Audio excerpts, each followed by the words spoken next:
untuk mempelajari agama Allah Subhanahu wa taala dan mempelajari sunnah Nabi-Nya sallallahu alaihi wasallam. Wa man ijtama'a qaumun fi baitin min buyutillah yatluna kitaballah yatadarasuna fima bainahum illa nazalat alaihimus sakinah wa ghashiyatuhumur rahmah wa haffathumul malaikah wa dzakarahumullahu fi man 'indah.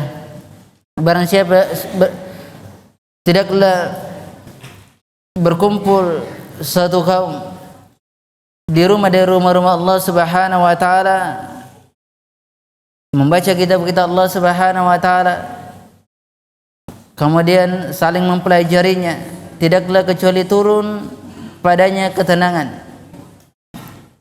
Ada ketenangan jiwa, ketenangan batin, kemudian rahmat akan meliputi dia. Para malaikat membentangkan sayap-sayapnya bagi seorang penuntut ilmu, dan Allah Subhanahu wa taala senantiasa menyebut-nyebut hamba di sisi para malaikatnya, di sisi orang-orang yang di sisi makhluknya yang mulia. Ini bukan bergaya ya, karena sakit mata memang. Nanti kalau pakai hitam lebih dianggap bergaya lagi kalau pakai hitam. Kita melanjutkan daripada kajian kita atau kajian pekanan kita di malam hari ini berkenaan dengan adabul isyrah, yaitu adab-adab persaudaraan, adab-adab pertemanan, pergaulan. Dahulu telah kita jelaskan bahwasannya mu'asyaratul mu'min, pergaulan seorang mukmin itu terhadap siapa saja, yaitu terhadap orang-orang yang beriman kepada Allah Subhanahu wa taala, dan tidaklah dia bergaul kepada orang-orang yang memuji Allah Subhanahu wa taala dan Rasulnya meskipun mereka itu masih menganggap diri mereka Islam. Adakah seorang Islam yang dia itu memperolok-olokkan Allah dan Rasulnya? Itu tidak mungkin, kecuali dia adalah orang-orang munafik dan orang-orang yang keluar dari agama Allah Subhanahu wa taala. Seorang mukmin tidak bergaul kecuali kepada orang mukmin. Adapun muamalah, maka diperbolehkan bermuamalah kepada siapa saja, bahkan orang kafir sekalipun itu diperbolehkan bermuamalah kepada mereka. Kemudian beliau mengatakan aujuhul mu'asyarah, jenis-jenis bentuk-bentuk pergaulan, kepada siapa saja dia bergaul, kepada siapa saja dia bergaul, atau bentuk dari pergaulan tersebut.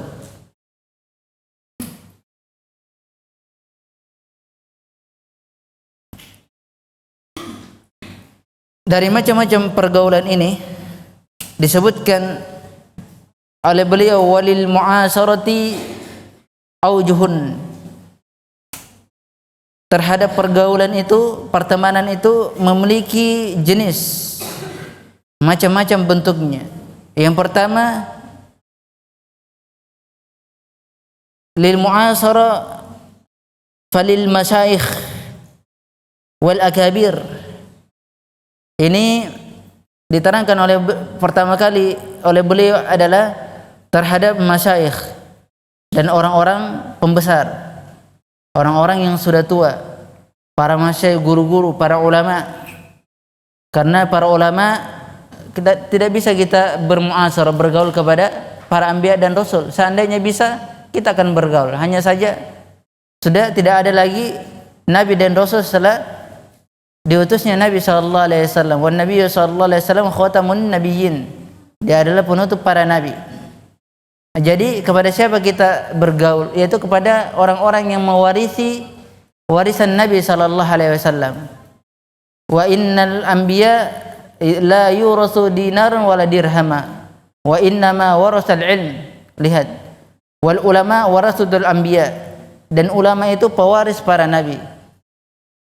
Al ulama warasatul anbiya, ulama itu pewaris para nabi. Wa innal anbiya la yurasu dinarun wala dirhama wa innahu warasal ilm. wa man akhadha bihadzin wafir. Dan nabi dan rasul itu tidak mewarisi apa? Tidak mewarisi dinar dan dirham. Mereka mewariskan apa? Ilmu. Barang siapa yang mengambil ilmu, maka dia mengambil banyak daripada perbendaharaan tersebut. Nah, inilah kita bergaul kepada mereka, pewaris para nabi. Begitu juga orang-orang yang belajar kepada para ulama, kepada guru, para asatidzah, bagaimana cara bergaul kepada mereka. Sama pergaulannya terhadap para ulama. Namun ulama itu lebih didahulukan daripada asatidzah, karena ulama memiliki keutamaan yang lebih dibandingkan daripada selainnya.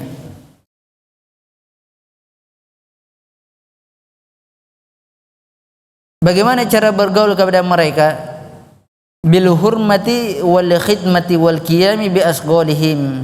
Lihat cara bergaul kepada para ulama dan orang-orang tua, para pembesar, itu dengan memuliakan mereka, dengan khidmah, melayani mereka, dan menunaikan waktunya, kesibukan untuk mereka, dan sibuk terhadap mereka. Begitu cara memuliakan mereka. Terhadap para ulama, apa yang kita muliakan? Kebutuhan mereka itu dimuliakan. Apa yang mereka inginkan berupa wasilah-wasilah terhadap ilmu itu dimuliakan. Begitu cara memuliakan mereka. Tata cara memuliakan seorang guru. Jangan seorang penuntut ilmu, seorang murid itu membiarkan gurunya seperti itu saja keadaannya, yang keadaan terlunta-lunta. Dia menginginkan ilmu yang banyak sementara dia tidak ada perhatian, penghormatan terhadap masyayikh wal ulama wal asatidzah. Itu seperti itu, tidak ada sama sekali khidmat terhadap mereka, tidak ada pelayanan terhadap mereka. Hendaknya yang seperti itu dilihat. Seorang guru, seorang ulama itu tidak akan mungkin, dan itu adalah termasuk murwa dan termasuk al-khudu, sifat tawadu. Sifat tawadu mereka tidak mungkin mereka itu meminta-minta kepada para muridnya, itu tidak mungkin, suatu kemustahilan. Itu suatu kemustahilan. Maka seorang murid itu lebih pandai melihat gurunya. Jangan engkau membiarkan guru engkau itu meminta di hadapan engkau, jangan.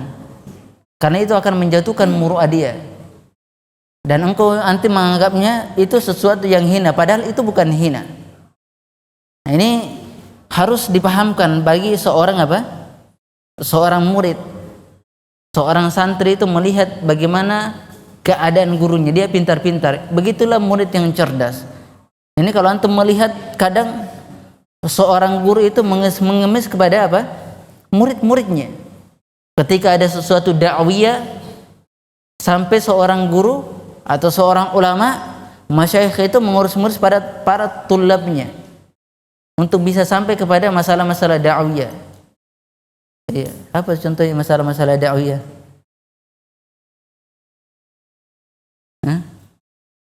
Ketika si guru ingin berdakwah, itu penting sekali masuk semuanya. Si guru ingin berdakwah, dia tidak memiliki sama sekali kendaraan.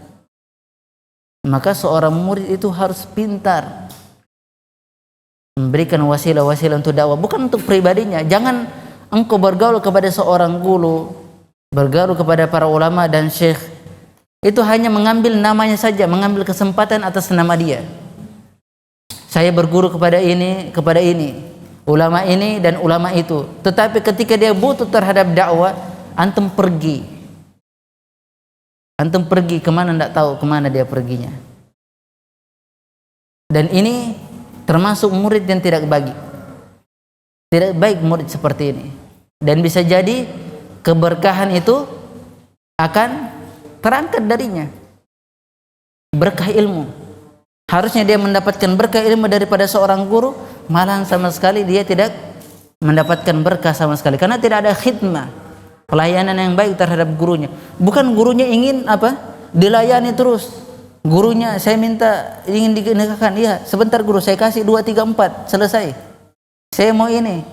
Ya nanti saya kasih. Saya minta ini. Ini tidak seperti ini. Tapi tata caranya adalah bil khidmah, dengan cara memulihkan dia, pelayan dia terhadap dakwah, bukan pribadi. Bukan pribadi. Ini sekali lagi bukan pribadi. Ini masalah dakwah. Antum seorang murid juga bisa menilai gurunya. Kalau gurunya untuk pribadi maka jangan dilayani. Tidak boleh dia dilayani. Kalau dia menguntungkan untuk pribadinya, kantongnya, atau hanya masalah dakwah dia mengambil dari sisi untuk dirinya sendiri, itu tidak boleh. Yang diinginkan di sini adalah masalah agama, masalah dakwah, menegakkan agama Allah Subhanahu wa taala dan sunnah yang lainnya. Seperti itu, dengan menghormati mereka, memuliakan mereka, dan menunaikan daripada sibuk terhadap mereka, urusan-urusan mereka. Tidaklah urusan seorang ulama, da'i wal asatidzah, kecuali urusan mereka perkara dakwah, bukan perkara-perkara dunia. Kalaupun ada perkara dunia, itu pun sedikit sekali. Betapa mereka menghabiskan usia waktu mereka untuk untuk dakwah, untuk agama Allah Subhanahu wa taala. Mereka sibukkan urusan-urusan mereka untuk menegakkan agama Allah Subhanahu wa taala. Hendaknya kita yang tidak memiliki kemampuan apa-apa, tidak memiliki kapasitas seperti mumpuni untuk memahami agama Allah Subhanahu wa taala, mumpuni untuk benar-benar paham dalam agama, maka yang kita mampu adalah meluangkan waktu kita. Bagi orang punya waktu, yang tidak punya waktu, dia meluangkan harta-hartanya. Yang dia punya harta. Kalau mereka tidak punya kedua-duanya ini, maka dia meluangkan waktunya untuk senantiasa berdoa di dalam sholatnya. Begitu caranya. Maka seorang mukmin muslim itu punya kesempatan untuk sibuk terhadap gurunya, baik dari sisi pelayanan, sisi materi, atau sisi daripada doa, dan berbagai macam dari kesibukan-kesibukan yang dia sibuk kepada gurunya. Dan sekarang ini banyak sekali wasilah-wasilah yang dia bisa sibuk terhadap guru-gurunya. Seperti yang terjadi sekarang, rekaman ada untuk wasilah-wasilah dakwah, tapi rekaman itu bukan wasilah untuk ujub, bangga terhadap diri sendiri, ria, berbangga-banggaan. Nah, ini juga susah di masa sekarang ini. Sedikit-sedikit dengan video, sedikit-sedikit dengan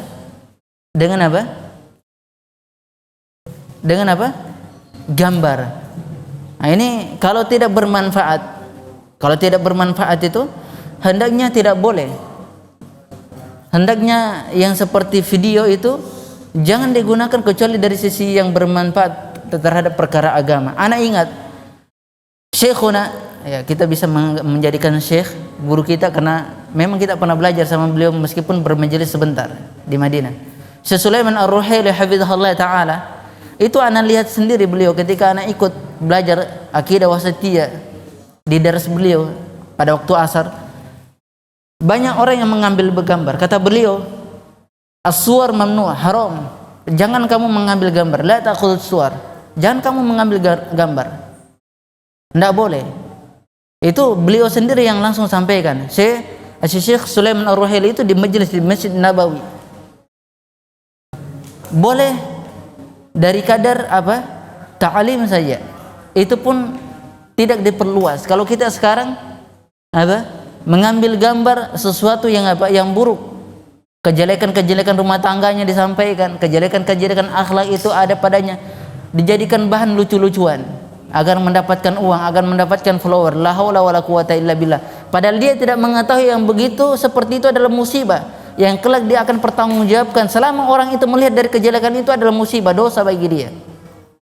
Yang sekarang ini juga antara gambar dengan gambar dipotong dengan Ustadz Fulan dengan Ustadz Fulan.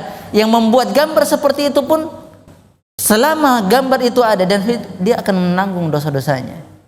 Ustadz Sunnah dengan Ustadz Sunnah dihantam, Ustadz Sunnah dengan Ustadz golongan ini dipotong-potong videonya. Nah, ini kejahilan semuanya. Tidaklah permasalahan gambar itu kecuali harus dipersempit, bukan diperluas. Bukan diperluas, dipersempit saja. Jangan setiap ada yang ada pada di rumahnya di foto, di video. Iya, kalau bukan istrinya, anaknya di video. Kalau sudah anak istrinya, la haula wala quwata illa billah. Berarti memang dia menginginkan fitnah.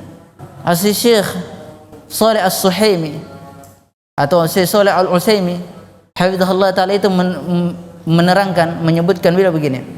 Kata beliau, Syekh Shalih Al-Utsaimin, ya Syekh, bagaimana orang-orang yang ditanya, bagaimana orang-orang yang memoto makanan, menjadikan ini. Kata beliau, wa hadza min qillatil aqal. Ini termasuk orang yang tidak berakal. Iya. Punya gambar makanan di-share kemana-mana. Ini orang tidak, kalau bahasa Indonesia, tidak punya otak. Itu bahasa kasarnya bahasa Indonesia. Kata beliau, in hadza min qillatil aqal. Kenapa? Engkau men-share, iya, gambar-gambar makanan yang ada di situ. Antum tidak tahu betapa kasihannya orang-orang miskin yang melihat gambar tersebut. Engkau membuat orang-orang miskin itu menjadi ngiler dan menjadi dosa bagi engkau. Ini termasuk juga pamer, ria. Maka oleh sebab itu kata Syekhul Islam Ibnu Taimiyah rahimahullah taala, dia mengatakan apa? Ar-riya'u fid dunya asyaddu minar riya'i fid din. Ria dari perkara dunia itu lebih berbahaya daripada ria dari perkara agama. Karena ria perkara dunia, dia tidak merasa itu ria. Tidak pernah dia merasa, posting saja, gambar terus, foto sampai dia bangga terhadap gambar dan video tersebut. Akhirnya dia terjatuh daripada ria yang lebih berbahaya daripada ria dalam perkara agama. Kalau dalam ria perkara agama, orang mengetahui kan, kadang kita mengetahui ini ria, istighfar, bertobat kepada Allah Subhanahu wa taala. Tapi kalau ria dari perkara dunia, semua orang terjatuh padanya. Apalagi di zaman sekarang ini berhati-hati. Ingat hadis Nabi SAW, la'anallahu al-musawwirin. Lihat, la'anallahu al-musawwirin. Allah Subhanahu wa taala melaknat orang-orang yang bergambar, orang-orang yang membuat gambar.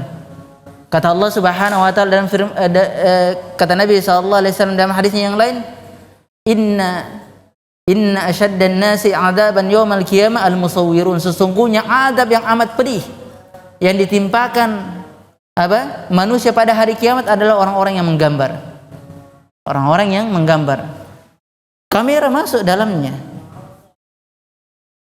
Kamera masuk dalamnya. Hanya saja para ulama memberikan keringanan karena dia bisa terhapus.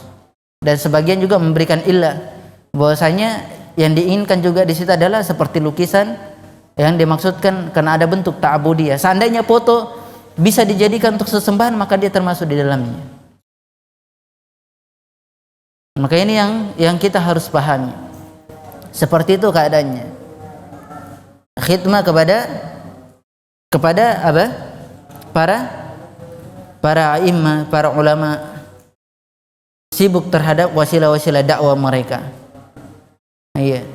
Kata Nabi sallallahu alaihi wasallam, "Laisa minna ma lam yukrim kabirona wa yuwakkir, laisa minna ma lam yukrim saghirona wa yuwakkir kabirona." Bukan bagian kami orang yang tidak merahmati anak-anak kami dan tidak memuliakan orang-orang tua kami, yaitu pembesar. Kabir di sini ada dua bentuk keadaan. Orang yang sudah punya ilmu yang banyak, dan kabir di sini orang yang tua usianya. Dan ini bisa berfaedah orang yang memiliki banyak ilmu dan orang yang tua juga yang punya banyak ilmu. Ini jika kita luas cara pelayanan khidmat terhadap apalagi namanya kepada para ulama. Nah, ini luar biasa dari sisi agama seseorang dalam memahami ilmu. Itu sibuk kepada, tidak ada pertemanan yang lebih yang paling bermanfaat. Tidak ada pertemanan yang paling bermanfaat kecuali engkau berteman kepada ahlul ilm. Itu tidak ada lagi yang mengalahkan. Pertemanan sebaik-baik pertemanan yang engkau hidup di dunia ini adalah engkau berteman kepada ahlul ilm. Karena berteman kepada ahlul ilm mereka bisa memberikan nasihat-nasihat yang bisa menjaga diri antum jauh dari maksiat kepada Allah Subhanahu wa taala. Kalau engkau berteman kepada selain daripada ahli ilmu, maka mereka akan menjerumuskan engkau masuk ke dalam jurang neraka Allah Subhanahu wa taala, dan tidak ada satupun orang yang bisa menegur engkau kalau engkau sudah jatuh, telah masuk ke dalam jurang tersebut. Masya Allah. Ini para ulama menyebutkan ini, Masya Allah. Ini di dalam kitab Mawsu'atul Akhlaq.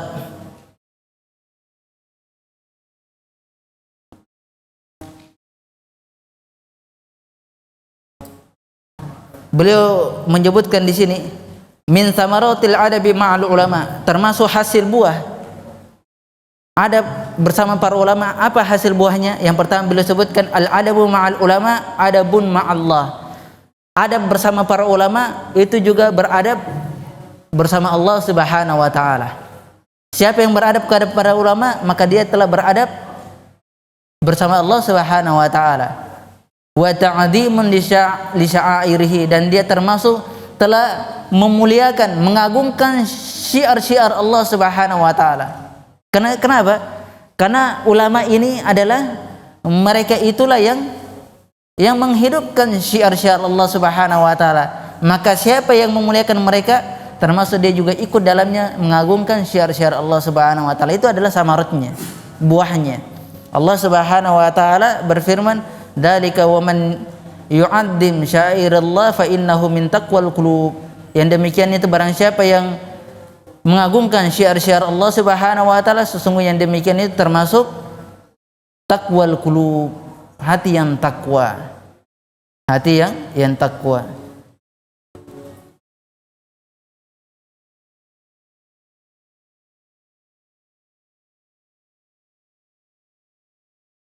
Ibnu Mubarak rahimahullah taala, kata Nabi sallallahu alaihi wasallam dari hadis Ubadah bin Samit, qala Rasulullah sallallahu alaihi wasallam, dia mengatakan, laisa minna ma lam yajilla kabirana wa yarham saghirana wa ya'rif li ulama'ina haqqahu. Lihat, kata Nabi sallallahu alaihi wasallam, ini samaratnya dari hadis Ubadah bin Samit yang diriwayatkan Imam Ahmad dan Hakim, yang disahihkan oleh Syekh Al-Albani rahimahullah taala. Kata Nabi sallallahu alaihi wasallam, bukanlah bagian dari kami orang-orang yang tidak memuliakan orang-orang yang besar dari kami, orang-orang yang tua dari kami, orang-orang yang mulia dari kami, dan tidak merahmati, menyayangi anak-anak kami, yaitu anak-anak kecil, orang tua. Jadi seimbangnya, orang tua menyayangi yang muda, yang muda memuliakan yang tua. Begitu caranya. Jangan yang muda sudah muda sok-sokan lagi, baru belajar matan jurmiyah sudah sokan lagi. Iya, baru durusul logo sudah menganggap orang-orang tua orang-orang tua tidak bisa baca Quran. Iya, antum mencela orang tua itu sama dengan mencela orang tua antum sendiri. Mencela orang tua orang lain sama dengan antum mencela orang tua sendiri. Tidak boleh, itu dimuliakan. Mungkin dia punya kelebihan yang lebih dari antum. Antum punya ilmu, tapi dia punya akhlak yang besar. Ayo, lebih tinggi mana kedudukannya? Jelas lebih tinggi kedudukannya akhlak. Ilmu tanpa akhlak la yanfa, la qimah, tidak bermanfaat, tidak ada nilainya. Seperti itu. Maka inilah yang sangat dibutuhkan. Kemudian tidak memuliakan orang-orang kecil dari golongan kami, dan bukanlah dari kami orang yang tidak mengetahui hak-hak ulama kami. Lihat, disebutkan di sini, bukanlah golongan dari kami orang yang tidak mengetahui hak-hak ulama kami. Harus dia mengetahui haknya. Imam Malik rahimahullah taala, coba Imam Malik itu punya donatur sendiri. Tugasnya Imam Malik itu hanya berdakwah terus. Dan dia diberikan dalam dalam 1 tahun itu berapa ratus dinar. Dia tidak pusing masalah duniawinya. Maka orang yang keberkahan orang yang memberikan harta dan keberkahan terhadap dakwah saling menopang satu dengan yang lainnya. Itu seperti itu. Jangan antum biarkan antum menginginkan ilmu, menginginkan guru antum mengajar mulai dari pagi sampai sore, namun engkau biarkan dia terlunta-lunta. Dakwah itu tidak seperti itu. Dakwah itu dengan keseimbangan, dengan seimbang. Mungkin guru antum bisa bertahan, tapi keluarga, apa yang ada pada dirinya dari anak-anaknya itu apa? Sampai mereka apa? Angkat tangan mereka. Na'udzubillah. Ini tidak pantas seorang murid membiarkan gurunya seperti itu. Ibnu Mubarak rahimahullah taala berkata dalam Syiar Alam Nubala, kata Ibnu Mubarak, haqqun 'alal 'aqil alla yastakhiffa bi thalathatin. Lihat, hak seorang yang berakil, seorang yang berakal. Nah, ini berakal itu subhanallah, jelas akal sehat ya. Kalau bukan yang sehat berarti dia apa? Majnun, gila. Hak seorang yang berakal atau berakal sehat, yang dia itu tidak mengurangi dari tiga perkara, tidak merendahkan dari tiga orang, dari tiga perkara. Yang pertama, tidak merendahkan ulama. Itu haknya seorang yang berakal. Kemudian tidak bisalasatin al ulama wasalatin wal ikhwan. Tidak merendahkan ulama, tidak pula merendahkan para penguasa, dan tidak merendahkan saudaranya. Tidak merendahkan saudaranya yang muslim. Itu haknya orang yang berakal. Jadi kalau dia sudah merendahkan penguasa, berarti dia bukan orang yang berakal. Kalau dia merendahkan saudaranya, berarti dia juga bukan orang yang berakal. Benar tidak? Hah? Kalau dia merendahkan saudaranya, berakal atau tidak?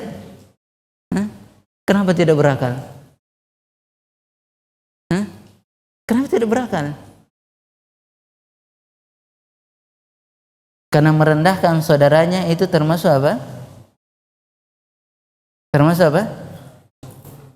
Hah? Termasuk apa? Dosa daripada dosa-dosa besar. Istitola irdil muslim, merendahkan kehormatan saudaranya, lebih berbahaya daripada ghibah. Iya kan? Lebih berbahaya daripada ghibah. Benar tidak? Lebih berbahaya daripada apa? Lebih berbahaya daripada riba. Inna, kata qala Nabi sallallahu alaihi wasallam, inna min arbar riba istitala akhi atau istitala akhihil muslim bighairi haq. Sesungguhnya riba yang paling riba, tidak ada riba di atasnya, adalah dia merendahkan, menjatuhkan kehormatan saudaranya. Antum tahu dosa riba yang paling kecil? Apa dosa riba yang paling kecil? Hah? Dosa riba yang paling kecil? Berzina, an ya'tiya ummahu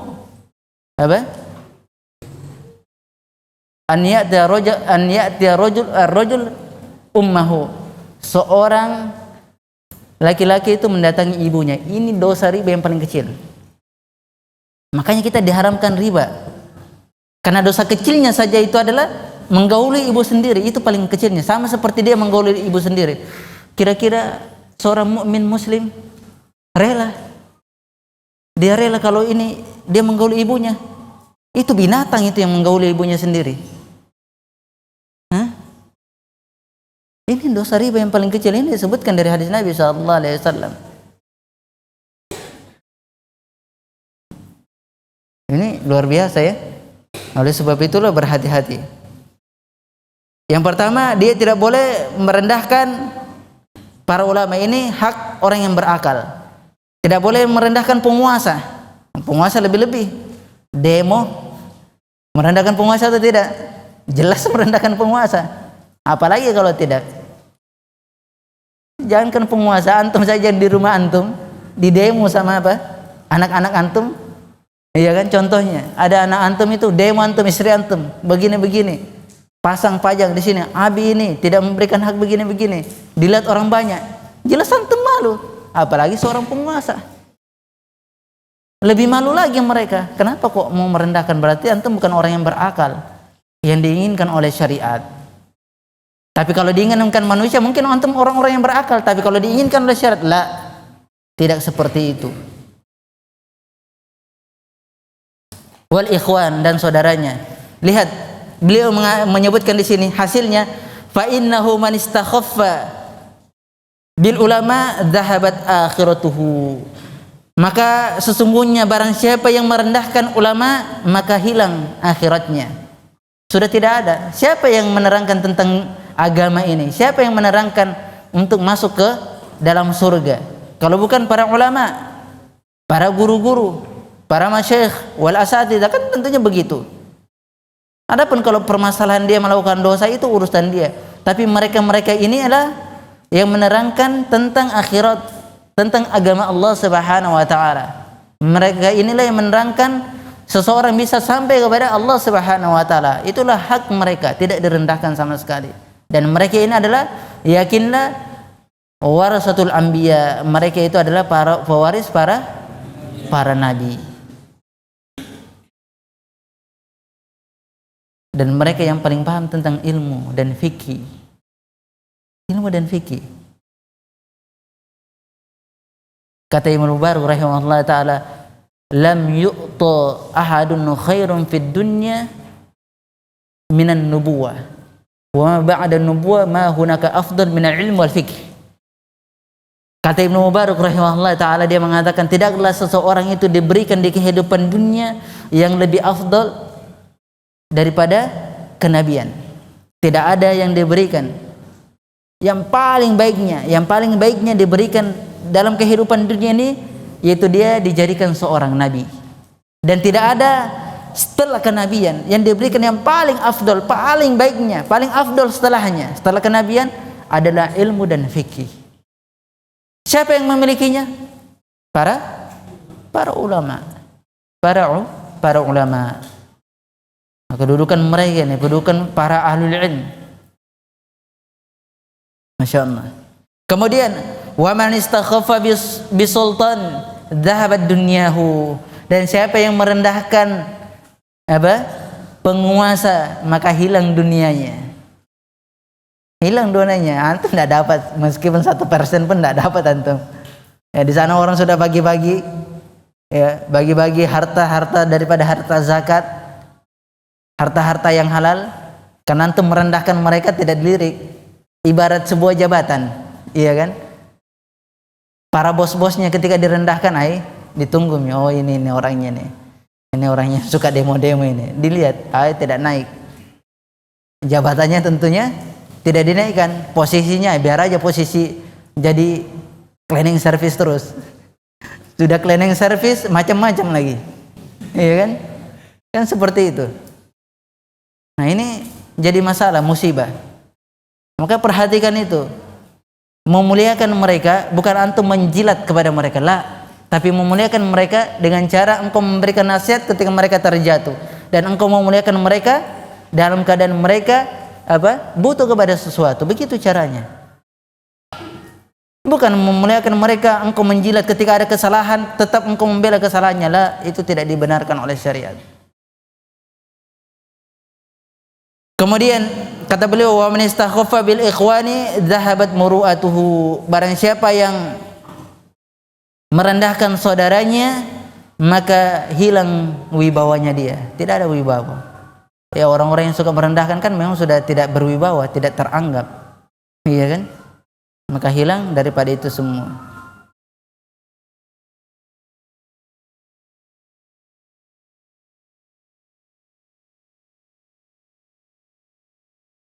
Kemudian dari samaratnya adalah 4, annahum khulafa'ur Rasul sallallahu alaihi wasallam fi ummatihi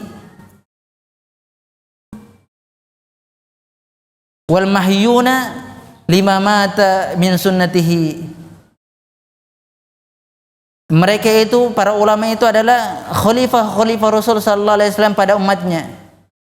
Dan mereka, para ulama itu, orang-orang yang menghidupkan apa-apa yang telah mati dari sunnah-sunnah Nabi-Nya SAW. Dialah yang mereka, para ulama ini yang menghidupkan sunnah-sunnah. Ketika mereka menghidupkan sunnah, mereka mengajak manusia untuk menghidupkan sunnah tersebut. Maka hiduplah agama ini. Maka sepantasnya seseorang itu memuliakan daripada para ulama dan guru-guru mereka. Ini Masya Allah, ini banyak sekali ini faedahnya.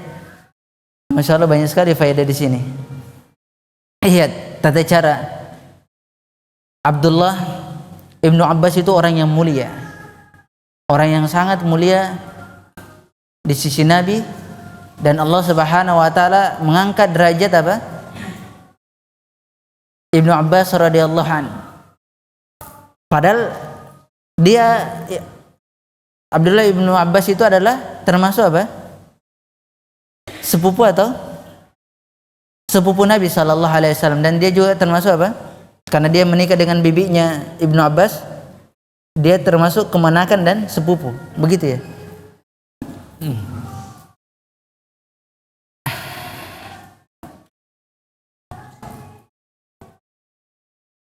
Ini saya mau baca semua dulu biar lebih bagus ini kalau kita baca semua sebelum Ibnu Abbas radhiyallahu anhu. Kata beliau di sini, pemilik kitab, inna tawqira al-alim wa haibatahu min akhlaqi as-sabiqin wa sunnatu madiyah fil awwalin. Sesungguhnya memuliakan para ulama dari akhlak-akhlak yang terdahulu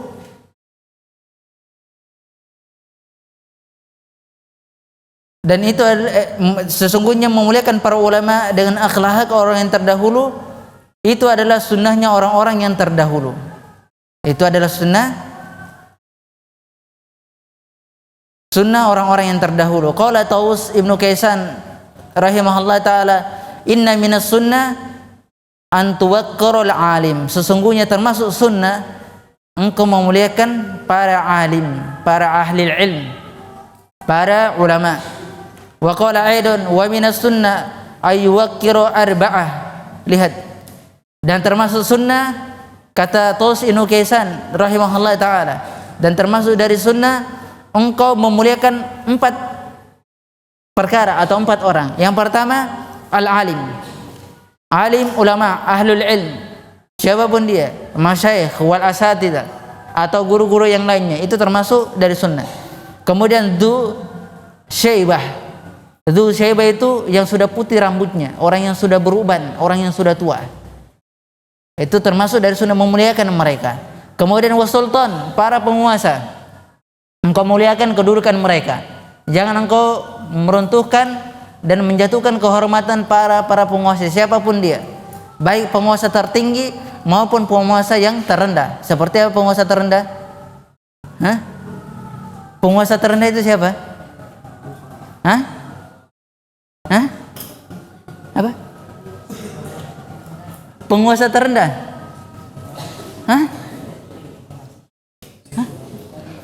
Penguasa tertinggi siapa? Presiden. Penguasa terendah? RT. RT RW. Penguasa terendah?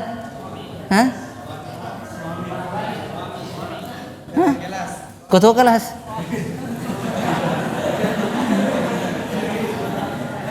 Penguasa terendah itu adalah suami, bapak-bapak.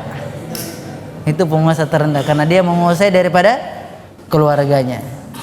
Tapi dari ranah pemerintahan adalah RT. Kemudian wal walid, dan dia memuliakan para orang tua. Al walid, para orang tua. Jadi 4, termasuk sunnah memuliakan ahlul ilm. Kenapa didahulukan ahlul ilm daripada orang tua? Apa sebabnya ahlul ilmi itu lebih didahulukan daripada orang tua? Kenapa seorang alim itu lebih didahulukan daripada orang tua? Karena ahlul ilmi itu mengajak kepada akhirat, mengajar kepada agama Allah, mengajarkan agama Allah Subhanahu wa taala. mengajar agar ia berjumpa kepada Allah Subhanahu wa taala. Tidak ada kedudukan yang lebih tinggi kecuali ia berjumpa kepada Allah Subhanahu wa taala dalam keadaan selamat. Adapun orang tua terkadang tidak mengajak hal yang demikian, maka kedudukannya didahulukan. Dan juga orang alim itu lebih didahulukan karena mereka ini adalah pewaris para nabi.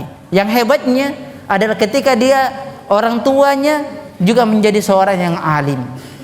Itu juga lebih hebatnya, paling hebatnya seperti itu.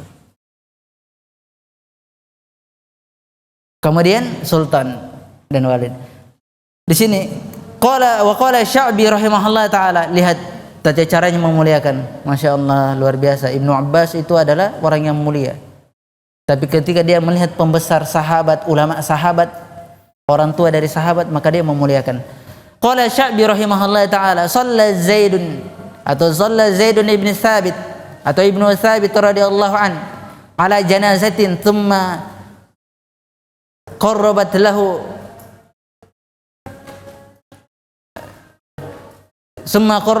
baglatun liyarkabaha.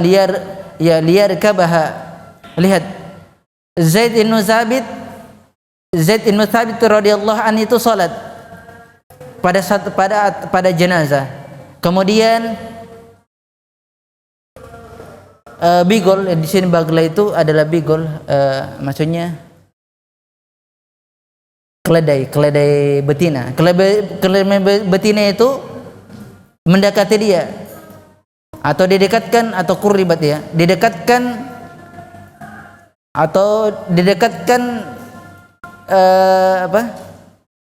keledai betina kepada dia untuk dia menunggangi keledai tersebut. Kemudian faja'a Ibnu Abbas radhiyallahu an fa akhadha birukabihi. Lihat, kemudian datang Ibnu Abbas radhiyallahu an, maka dia mengambil tali keledai tersebut, tali keledai. Begitulah khidmahnya. Dia melihat, faqala lahu Zaid, maka Zaid itu berkata kepada Ibnu Abbas, khalli anka ya ibnu ammi Rasulullah sallallahu alaihi wasallam. Faqala Ibnu Abbas radhiyallahu an, atau faqala Ibnu Abbas radhiyallahu anhuma, hakadha yaf'alu bil ulama wal kubara. Lihat, kata Zaid bin Thabit, dia mengatakan, biarkan, jangan kamu tarik, biarkan wahai anak paman Rasulullah sallallahu alaihi wasallam, biarkan, ini tidak perlu kamu seperti itu, karena engkau adalah orang yang mulia, dari keturunan yang mulia. Maka berkata Ibnu Abbas radhiyallahu an, beginilah kami memperlakukan para ulama dan para pembesar, orang-orang tua seperti ini. Lihat, Ibnu Abbas sudah meriwayatkan hadis yang banyak, orang yang faqih di dalam agama, iya kan? Nabi SAW berdoa kepada Allahumma faqih, ya Allah, pahamkanlah ia di dalam agamanya. Allahumma faqih, ya Allah, pahamkanlah ia di dalam agamanya. Ya Allahumma faqihu fid din wa 'allimhu ta'wila. Ya Allah, pahamkanlah ia dalam agama dan ajarkanlah ia ta'wil, tafsir mimpi. Tafsir Al-Qur'anul Karim. Ajarkan ia tafsir Al-Qur'anul Karim. Maka Ibnu Abbas itu dijuluki turjumanul Qur'an. Ibnu Abbas itu dijuluki turjumanul Qur'an.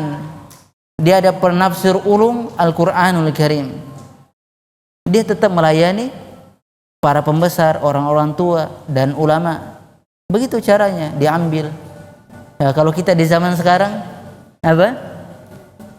dipinjami kendaraannya, dibonceng, ya, karena kita tidak punya tali, ya, dibonceng. Ya. Jangan dilihat gurunya, oh ini ada guruku ini, aduh baru cuci ini, ya, dibiarkan saja lewat. Kemudian ada gurunya lewat, jalan kaki gurunya pakai sandal jepit lagi, dia naik mobil tutup kacanya, dia tidak menulis sana kemari la ilaha illallah. Ini musibah sebenarnya, musibah terhadap akhlak kita. Atau dia melihat gurunya biasa-biasa saja keadaannya, kemudian dia bersama teman-temannya, yang teman-teman borjuis, ya tahu borjuis ya? Teman-teman yang apa?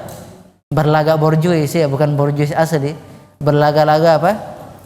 Berlaga-laga mewah, dilihat gurunya tidak mau disapa, tidak mau ini. Nanti di tempat taklim baru dia, Masya Allah Ustadz, begini.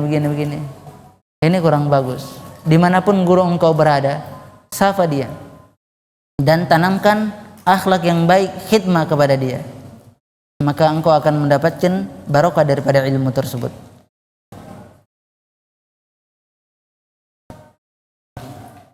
Ini satu lagi baru azannya.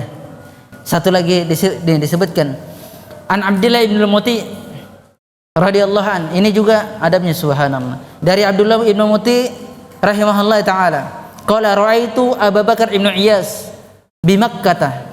Aku melihat Abu Bakar ibn Iyas di Makkah. Fa atahu Sufyan ibn Uyainah fabarraka baina yadayhi. Lihat, Aku melihat Abu Bakar ibnu Iyas di Makkah, maka Sufyan ibnu Uyainah. Siapa yang tidak mengenal Sufyan ibnu Uyainah? Sufyan ibnu Uyainah adalah muhaddits, termasuk daripada Imam Jarwa Ta'dil. Sufyan ibnu Uyainah. Siapa yang tidak mengetahui dia? Ketika Abdullah ibnu Muti melihat Abu Bakar ibnu Iyas di Mekah, maka Sufyan ibnu Uyainah mendatangi Abu Bakar ibnu Iyas. Fabarraka baina yadayhi, maka Sufyan ibnu Uyainah itu duduk di apa? Di kaki Abu Bakar ibnu Iyas. Ini Sufyan ibnu Uyainah duduk di situ, di depannya, di depan kakinya, di bawah kakinya. Kemudian faja'ala Abu Bakar yaqulu lahu, maka Abu Bakar Ibnu Iyas berkata kepada Sufyan ibnu Uyainah, ya Sufyan, kaifan? Ya Sufyan, bagaimana keadaanmu? Bagaimana sekarang dirimu? Ya Sufyan, kaifa iyalu abik? Wahai Sufyan, bagaimana keadaan apa? Keluargamu, keadaan bapakmu, bagaimana keadaannya sekarang? Bagaimana kabarnya? Qala faja'a rajulun yas'alu Sufyana an hadithin, faqala Sufyan la tas'alani madama hadha syekh qaid. Lihat, kata Abdullah ibn al-Muti menuturkan, kemudian setelah Sufyan ibn Uyainah itu duduk di depan siapa? Abu Bakar ibn Iyas, maka ada seseorang datang menemui Sufyan ibnu Uyainah bertanya tentang hadis, tentang suatu hadis. Maka berkata Sufyan ibnu Uyainah, la tas'alani, jangan kamu bertanya kepadaku. Atau la tas'aluni, jangan engkau bertanya kepadaku. Madam hadza syekh qaid, yang mana syekh ini masih berada di sini duduk. Antum tahu, paham maksudnya? Hah? Paham enggak maksudnya? Ketika antum ada seorang guru, dua guru, antum melihat guru yang lebih tua terhadap ada yang guru yang lebih muda, antum menganggap guru yang lebih muda ini lebih apa? Lebih berilmu daripada guru yang tua ini, maka engkau jangan bertanya kepada ini. Ini berarti engkau tidak beradab kepada guru tersebut. Yang satunya, padahal ini adalah guru daripada guru. Ini adalah guru daripada guru. Dan seorang murid itu tidak boleh dia menjawab ketika ada gurunya. Seorang murid itu tidak boleh menjawab ketika ada gurunya.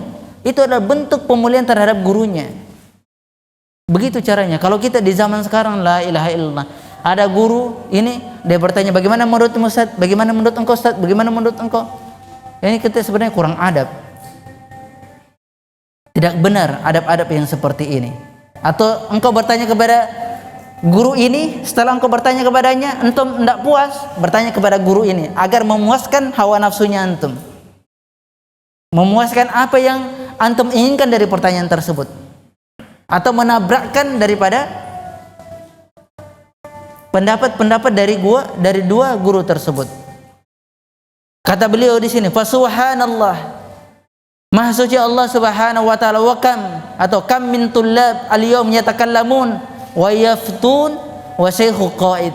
Betapa banyak, lihat, dan maha suci Allah Subhanahu wa taala, betapa banyak dari para penuntut ilmu di hari ini dia berbicara, berfatwa, sementara syekhnya itu ada di situ. Syekhnya ada di situ. Kemudian wajujibuna wa syaikhu hadir, dia menjawab dari pertanyaan-pertanyaan sementara syekhnya, gurunya itu ada. Hendaknya kita jangan kalau bahasa anunya, bahasa Makassarnya itu apa? Ikut-ikut bicara itu apa? Jangan kamu cepat-cepat juga. Itu tidak benar cepat-cepat seperti itu. Lagi gurunya ditanya langsung kamu menjawab, oh iya saya pernah dengar itu. Dan ini orang cepat-cepat yang seperti ini tidak benar. Ini kurang adab. Kalau dibilang bisa kurang ajar. Benar, itu tidak benar, itu bukan adab. Antum, ada seorang bertanya kepada ahlul ilm, dia bertanya, Ustaz, ya Syekh, ini bagaimana? Datang dia, oh enggak, menurut Ustaz ini pernah saya dengar itu, menurut Ustaz ini. Ini kamu ini cepat-cepat, ini kurang adab. Benar. Kamu baru dengar seperti itu, baru itu pun dengar sebagian, sepenggal. Nanti ditanya mana dalilnya, sebentar dulu, buka dulu saya Google ya. Ini kurang adab, benar-benar kurang beradab di zaman sekarang, itu tidak benar. Nah ini tata cara kita di sini adalah benar-benar mempelajari bagaimana tata cara kita beradab kepada seorang guru. Warubbama tarfa'u aswatahum wa tatamaddu al-arjuli wa yatamaruna wa yatadahakuna wa syaikhu qaid fala ilaha illallah aina tawqir wa aina al-adab. Kata beliau, dan terkadang mereka mengangkat tartafi'una wa rubbama tartafi'u aswatuhum, dan terkadang mereka mengangkat suara-suara mereka dan mereka menjulurkan kaki-kaki mereka. Tatamaddu al-arjulu, dan mereka menjulurkan kaki-kaki mereka dan mereka mondar-mandir ke sana kemari, bahkan ketawa-ketawa. Sementara syekhnya berada di situ, duduk berada di situ, mondar-mandir, ketawa, terbehek-behek, tidak tahu apa yang diketawain, tidak tahu apa yang lucu. Sementara syekhnya berada bersamanya, duduk bersamanya. Fala ilaha illallah, maka tidak ada ilah yang berhak diibadahi kecuali Allah Subhanahu wa taala. Manakah sekarang bentuk pemuliaan tersebut? Manakah sekarang adab yang diajarkan? Kemana adab tersebut? Ataukah mereka memang belum pernah mempelajari adab? Ataukah mereka belum pernah mempelajari bagaimana tata cara memuliakan para ulama, para ahlul ilm, para masyayikh, para asatidzah? Ini jadi renungan bagi kita dan jadi pertanyaan bagi kita. Nah, nanti kita akan bahas lagi di pertemuan berikutnya. Demikian apa yang bisa kita sampaikan.